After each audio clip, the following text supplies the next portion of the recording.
ഭീകരാക്രമണത്തിന് തിരിച്ചടി നൽകാൻ സൈന്യത്തിന് പൂർണ്ണ സ്വാതന്ത്ര്യം നൽകിയതിന് പിന്നാലെ ബുധനാഴ്ച സുരക്ഷാ കാര്യങ്ങൾക്കായുള്ള കേന്ദ്ര മന്ത്രിസഭാ സമിതി വീണ്ടും യോഗം ചേർന്നത് നൽകുന്നത് അതിവേഗ നീക്കങ്ങൾക്കായുള്ള സൂചന തന്നെയാണ്.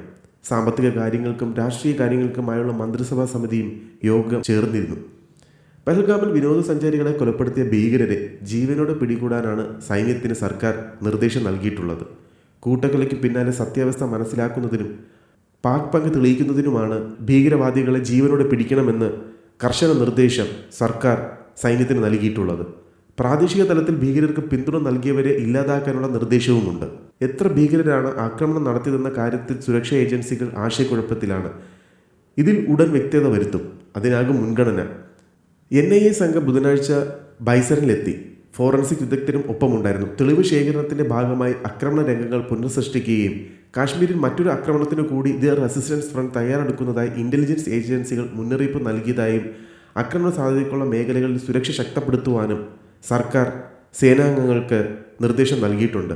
അതീവ ജാഗ്രത രാജ്യത്തുടനീളമുണ്ട്. അതേസമയം എപ്പോൾ വേണമെങ്കിലും ഇന്ത്യൻ ആക്രമണമുണ്ടാകാമെന്ന ആശങ്കയിൽ പാകിസ്ഥാനും ഒരുക്കങ്ങൾ നടത്തുകയാണ്.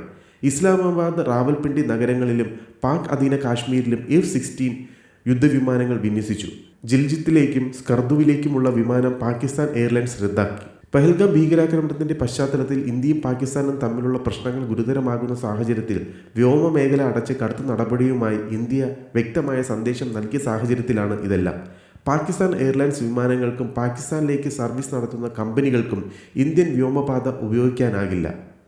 ഭീകരാക്രമണത്തിന് പിന്നാലെ ഇന്ത്യ കടുത്ത നടപടികൾ സ്വീകരിച്ചതോടെ പാകിസ്ഥാൻ അടിയന്തരമായി വ്യോമമേഖല അടച്ചിരിക്കുകയാണ്.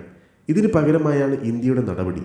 പാകിസ്ഥാനിൽ രജിസ്റ്റർ ചെയ്ത വിമാനങ്ങൾക്ക് ഇന്ത്യയുടെ വ്യോമാതിർത്തി ഇനി ലഭ്യമല്ലെന്ന NOTAM, അതായത് വിമാന പ്രവർത്തനങ്ങളുമായി ബന്ധപ്പെട്ട ഉദ്യോഗസ്ഥർക്ക് അത്യാവശ്യമായ വിവരങ്ങൾ അടങ്ങിയ അറിയിപ്പാണ് ഈ NOTAM എന്നുള്ളത്. അത് ഇന്ത്യൻ സർക്കാർ പുറപ്പെടുവിച്ചിരിക്കുകയാണ്.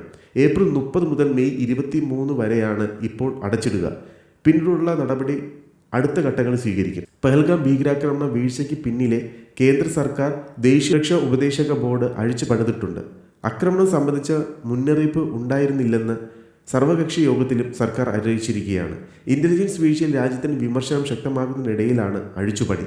എന്നാൽ പ്രധാനമന്ത്രിയുടെ ദേശീയ സുരക്ഷാ ഉപദേഷ്ടാവ് അജിത് ഡോവലിനെ മാറ്റിയിട്ടില്ല. ഇത് വ്യക്തമായ സന്ദേശമാണ് നൽകുന്നത്. ഡോവലുമായി കൂടുതൽ അടുത്ത ബന്ധമുള്ളവരാണ് ദേശീയ സുരക്ഷാ ഉപദേശക ബോർഡിൽ ഉള്ളത്. മെച്ചപ്പെട്ട ഏകോപനം ഉറപ്പുവരുത്തുന്നതിനാണ് ഇതെല്ലാം.